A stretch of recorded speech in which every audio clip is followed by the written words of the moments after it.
Bonnie, you come up here. I think everybody knows now, but Miss Kirsten finally got tired of his attitude, and she got a hold of him the other day and really straightened him out. But no, he failed playing. You get one week off of school and you didn't know how to act, and so he broke that thing in old school cast. And, somebody said the other day, and I like it. I said, you don't see many kids in casts anymore. And unless it's carpal tunnel for playing them video games, they ain't going to get hurt nowadays. So it's good to see somebody in a cast. All right, buddy. You can move this all around however you want. Get it where you need it. Don't be afraid to move. Amen. Good evening, everyone. Hey, buddy. Today I'm going to be talking about God's calling. If you would please turn to me to 2 Timothy chapter 1, verse 9.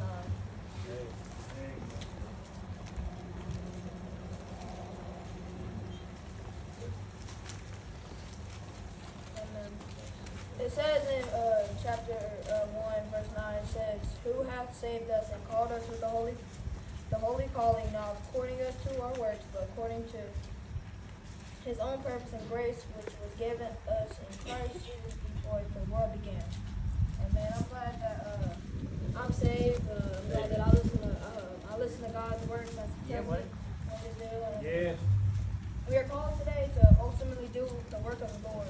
Yes, Do what the Lord says to our hearts and let Him do great things in our lives.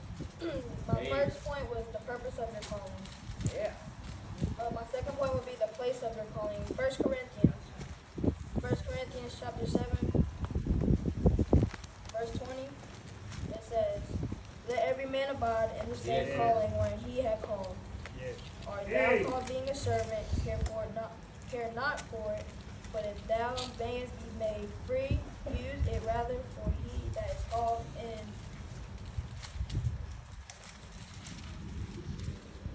in the Lord being a servant is the Lord free, then likewise also he that is called being free is Christ's servant." Oh, yeah. God has different callings for us. That we have, in the church we have different roles. As JB is the assistant pastor, and Brother Bobby the deacon. That's what God called Brother JB to be the assistant pastor. And that's what God called Brother Bobby to be the deacon. Not saying that those are the only ones that have roles in the church, but everyone has a role. So some people have a role of being a warrior, a praying warrior, praying for a long time. That's right. Some people have other roles that are good in the church. And then my third point would be the power of your calling in Matthew chapter 5, verse 16. It says, "Let your light so shine before men that they may see your good works and glorify your Father which is in heaven." If we abide to God's calls, we will have opportunities to tell the people, the world out there about Jesus and what He can do in your life. As it says in verse 16, "Let your light so shine." I'm glad that I go on soul winning and I get to invite people and they hopefully come and as that person still comes every month, they'll start wearing a suit and then the ladies start wearing dresses, and as they keep going, the ladies will sit with the ladies, the men will sit with the men, and then as they keep going, they'll shout, they praise the Lord's name. Yes, sir. And maybe one day they'll be called to preach. And I'm just glad that this message is on my heart. We all have a role. It's the purpose of your calling. Yeah. The place of your calling, where you're supposed to place that, and the power of your calling. Amen. No, that was really good, bud.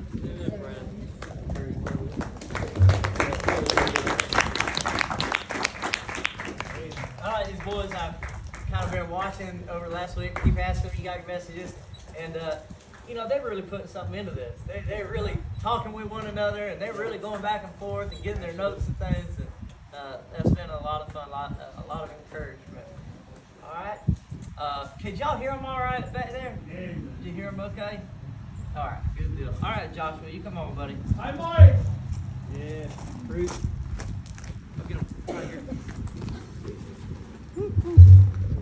All right. Would you please turn Would you please turn to John chapter 20? Amen.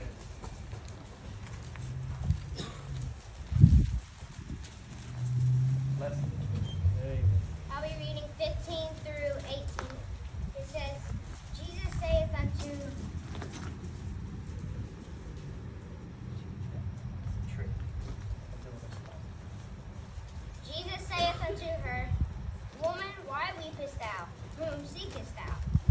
She, supposing him to be the gardener, saith unto him, Sir, if thou hast borne him hence, tell me where thou hast laid him, and I will take him away. Jesus saith unto her, Mary.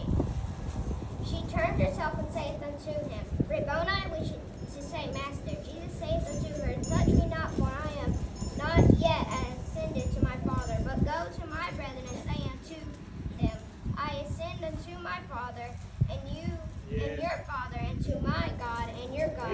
Mary Magdalene came and told the disciples what she had told the disciples, that she had been the Lord, and that he had spoken these things unto her. I like how it says that he said, Touch me not, because I have not ascended to my Father yet. He said, that means, he said, I rose again, and I died on the cross just for you. So go tell my disciples what I've done. And my first point will be the destiny in verse 11.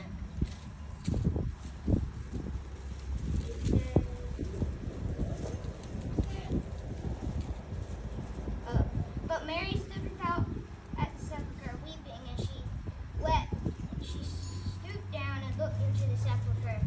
She didn't know where she reached her destiny, but she didn't know where the body was laying. She didn't know where it was, and I like how it says that, because then my number 2 is declare. She declared. She told the disciples in verse 13. And they say unto her, Woman, why weepest thou? She saith unto them, Because they have taken away my Lord, and I know not where they have laid him. The disciples knew where Jesus was, but they didn't tell her for a reason, because they knew that God was going to tell her. And then point number 3 is departed in verse 18. Mary Magdalene came and told the disciples that she had seen the Lord, and that he had spoken these things unto her. She told the disciples that Jesus died, and she told the disciples what Jesus told Yes, sir. them. Yes. And number 4 is delivered in verse 18. Hallelujah. That's good. Mary Magdalene came and told the disciples that she had seen the Lord, and that he had spoken these things unto her. I know those 3 and 4 were kind of the same, but That's all right. God gave me to deliver, because she told them what Jesus told them. Yes. She Exactly. exactly listened to what God told her to do. And it's kind of going off of last week, how Jesus resurrected it for a reason. I like how William said Sunday night last week. He said God didn't die for no good reason, and I really like that. And that's all I have tonight. That's good, buddy. Amen, buddy. Good job.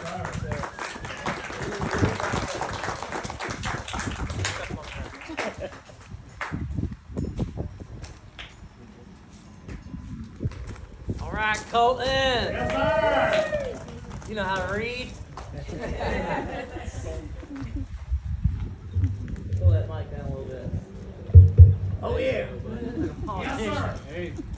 I'm just going to testify for right now, but I just want to say that when you're saved, you're not going to not be like, oh, you're going to be like, oh, yes, I'm actually saved now. But, like, when you're saved, you're never going to get unsaved. Right. But you only got to know when it's right in here in your heart. And you got to know when the God's Spirit is actually in your heart. That you can know that the Lord is actually speaking to you. Like, he rose from the dead when he was on that cross. And he just died for all of you in here. And he died for all of us so we could go to heaven when we die. And he was on that cross just for us so we could go to heaven. That we can always stay in heaven. And we're always having the life of the Lord in our heart. Even when we're dead, we're still having that love and power in our heart. And we because we're always here on earth, and when we're dead, we still are in heaven when we're in that grave of the Lord. And He is just, and like, He's just making your heart fill up with all that Lord and the power and the joy in your heart. And He built that house just for us. So we can have peace and all that godliness in that house, so no one can break that house down. We're always in that house of the Lord. No one can get in but except the people of the Lord. So He died for us so we could be in heaven all the years that He wants us. And we're never ever gonna leave from heaven because we're always in there forever and ever and ever. And so heaven is the house of all that peace and joy and happiness. And He built brick to brick, and they're sticking together all these years. And the house will never come down. And that house is so strong that nothing can get in there. Yes, sir. And that's all I have today.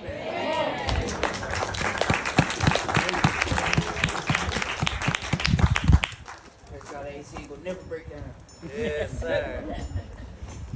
Good job, buddy. Hallelujah. Yes. Amen. Imagine what's going to happen when he starts reading.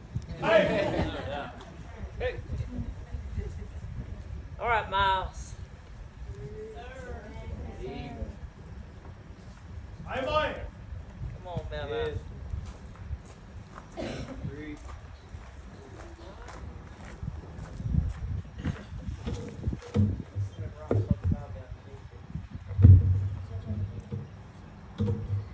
And can everyone hear me okay?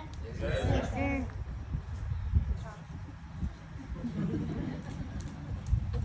And then,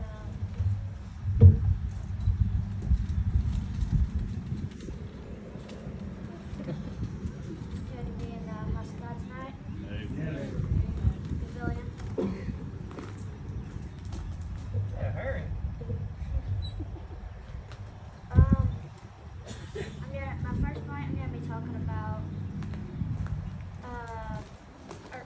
tonight I'm going to be talking about how to grow, how you can grow in the Lord. My 4 points are called the personal peace. Number 1 tonight is praise. Will you turn me to Psalms 151 through 6?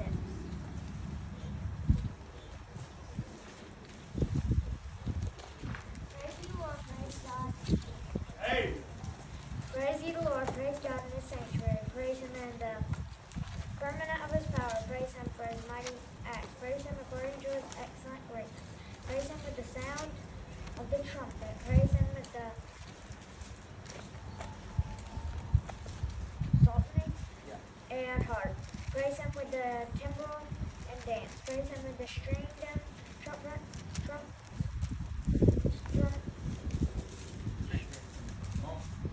stringed instruments and organs. Praise Him upon the loud cymbals. Praise Him upon the high sounding cymbals. Let everything that hath breath, praise the Lord. Praise Him. And you gotta praise the Lord. Praise the Lord every single day. If you don't praise the Lord, then you aren't a Christian. Yeah. That's the main thing about being a Christian. You just praise the Lord. Number 2 tonight is prayer. I'll be in Luke 6:12.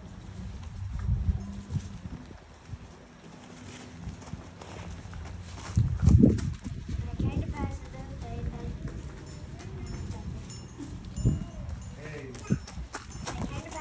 days that he went out and came knocking, and prayed and continued all night in prayer together. And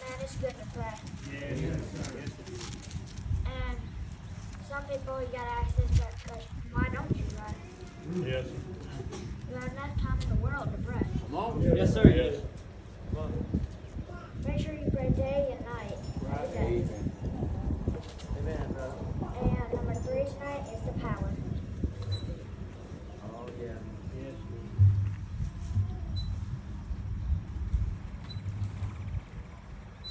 I'll Hey. be at 2 Samuel 22:33. God is my strength and power, and He maketh my way free. He maketh my feet feel. Oh, I'm sorry, that was not part of it. It was a short verse. Come on. God has power for raising the dead, turning water to wine. He has the power to make the blind see. He Yes, has the sir. power to Yes. do anything He wants to. Yes. God has power ready for your life. Amen. Sometimes you have to That's accept good. that power and do it. Yes, Do sir. what He wants to do with it. Yes. And 6th on subpoint tonight. They kind of don't go with the message. I just had something to do, and I do that sometimes. I just wanted to finish it. My first subpoint tonight is the Lord. You need to rely on the Lord. Yes, sir. Whatever you do, you need to ask Him before you do anything. That's good. Second subpoint tonight is learn. Learn from the Lord. Yeah. My third subpoint tonight is love. Love brethren and love the Lord most of all. And live. Live for the Lord. Not Yes. for the Lord, no matter what. And light. Be a light to others. And as final subpoint tonight, listen to what God has to say. You may. And that's really all tonight. Amen. Good job. Yes, sir. Good job. Hey. Yeah, I'll do that every once in a while too. Stick a little something in there. Amen. All right, Wilbert. Come on, buddy. Amen. We might need to move that mic a little bit.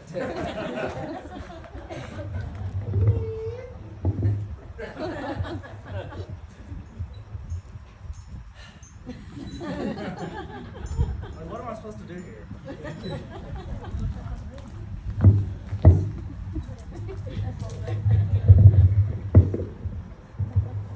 Oh, you did.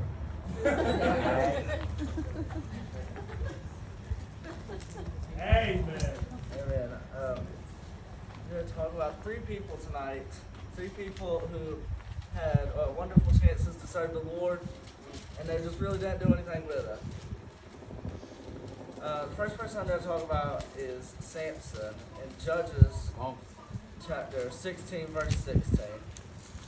And, before this had, where I'm reading it, before this had happened, Samson's second wife, Delilah, had been really aggravating Samson about telling her the keys to his power. Right. And in verse 16 it says, "And it came to pass, when she pressed him daily with her words, and urged him so that his soul was vexed unto death. And he told her all his heart, and said unto her, There hath not come a razor upon my head, nor have I been a Nazarite unto God from my mother's womb. If I be shaven, then my strength will go from me, and I shall become weak and be like any other man. And when Delilah saw that he had told her all his heart, she sent and called for the lords of the Philistines, saying, Come up this once, for he hath shewn me all his heart. Then the lords of the Philistines came up unto her, and brought money in their hand." We see that she sold him out. She sold out her own husband for the money of the world. And in verse 20 it says, "And she said, The Philistines be upon thee, Samson. And he woke up out of his sleep, and said, I will go out as any other time, as other times before, and shake myself. And he wist not that the Lord had departed from him." He didn't even realize that the Lord had left him. Yes. In 21 it says, "But the Philistines took him and put out his eyes, and brought him down to Gaza, and bound him with fetters of brass, and he did drive in the prison house." And in verse 25 it says, "And it came to pass, when their hearts were merry, they said, Call for Samson, that he may make us sport. And they called for Samson out of the prison house, and made him sport. And they set him between the pillars. And Samson said unto the lad that led him by the hand, Suffer me that I may feel the pillars whereupon the house standeth, that I may lean upon them. Now the house was full of women and men and women, and all the lords of the Philistines were there. And there were upon the roof 3,000 men and women that beheld while Samson made sport. And Samson called unto the Lord and said, O Lord God, remember me, I pray thee, and strengthen me, I pray thee, only this once, O God, that I may avenge the Philistines for my 2 eyes. We see that when he's finally doing something for the Lord, it's for his own good, for his own vengeance, that he finally did what God would have him to do. In 29 it says, And Samson took hold of the 2 middle pillars upon which the house stood, and on which it was borne up, of the one with his right hand and of the other with his left. And Samson said, Let me die with the Philistines. And he bowed himself with all his might, and the house fell upon the lords and upon all the people that were therein. So the dead which he slew in his death were more than that which he slew in his life. The second person I want to take a look at here, and people who squandered their opportunities, is Judas. Yes, right. Judas is probably one of the biggest failures in the Bible. Yeah. He was one of God's 12 elite men that he chose, and he sold the Lord out. In Luke 23, verse 47, it says, And while he yet spake, behold, a multitude, and he that was called Judas, one of the 12, went before them, and drew near unto Jesus to kiss him. But Jesus said unto him, Judas, betrayest thou the Son of Man with a kiss? Judas told the Pharisees where to find Jesus in this garden, and betrayed God, like he said, with a kiss. Gave Jesus a kiss that told the Pharisees that this was the man they were looking for. And we know that earlier on that they had paid him 30 shekels of silver. Yes. And I looked that up. That's in between $90 and $1,300. That's a big gap, but even at $1,300, that's how much he sold the Lord out for. It's really a cheap price for the Son of God. Yes, sir. And this is really multiple people, but the 10 spies. Yeah. In Numbers chapter 13, verse 23, it says, And they came unto the brook of Eshcol, and cut down from thence a branch with one of the clusters of grape, and they bear it between 2 upon a staff. And they brought of the pomegranates and of the figs. And the place was called the brook of Eshcol, because of the clusters of grapes which the children of Israel cut down from those. And they returned from searching the land after 40 days. And they went and came to Moses and Aaron, and to the congregation of the children of Israel, in the wilderness of Haran, to Kadesh, and brought back word unto them, and unto all the congregation, and shewed them the fruit of the land. And they told them and said, We came into the land whither thou sentest us, and surely it flows with milk and honey, and this is the fruit of it.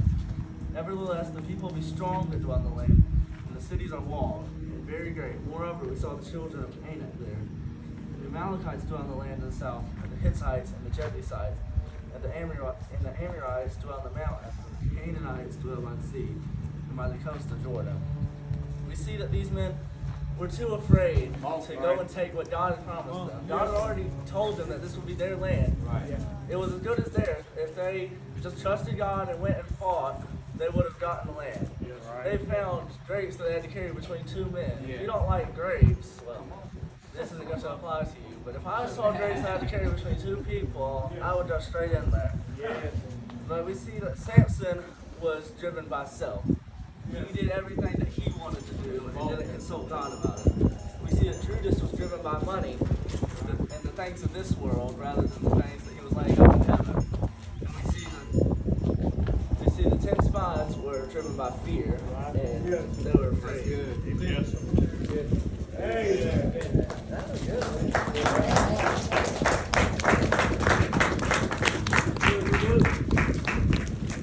hey.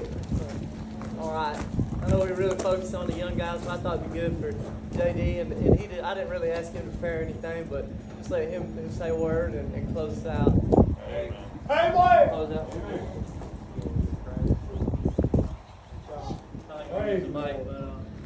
It's just a blessing to see them kids get up and say a word for the Lord. You know, just the day that we're living in, the kids that are exposed to so much. I just want to say this first: it's just such a blessing. Every time I hear them testify, the Legacy Five come up and sing. It's just such a blessing to see them.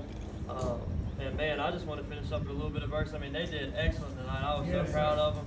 But I'll just, you don't have to turn there. I'm going to share this verse in Deuteronomy. I was trying to prepare some preach. I was going to get some points together, but the only thing that was stuck in my mind, and it's been, here lately, what I've been thinking about is just this verse right here. It says, "Yet in this thing you did not believe the Lord your God." Preacher, you touched on it this morning a little bit when you said, "Do you really trust God?" Boo said it a little bit in trusting God. It's just been a theme that's been in my mind here lately.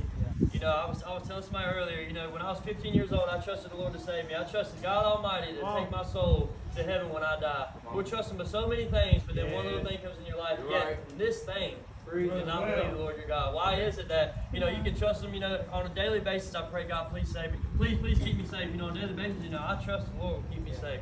Little things that we believe that the Lord will do. But one little storm comes up and you say, God, what am I going to do? What am I going to do about this thing? And we're all guilty of it, maybe some more than others, but I've just been thinking about it here lately, and I'm guilty of it, finances that come up. I'm thinking about, man, bills get tight, and I'm like, man, God, what am I going to do?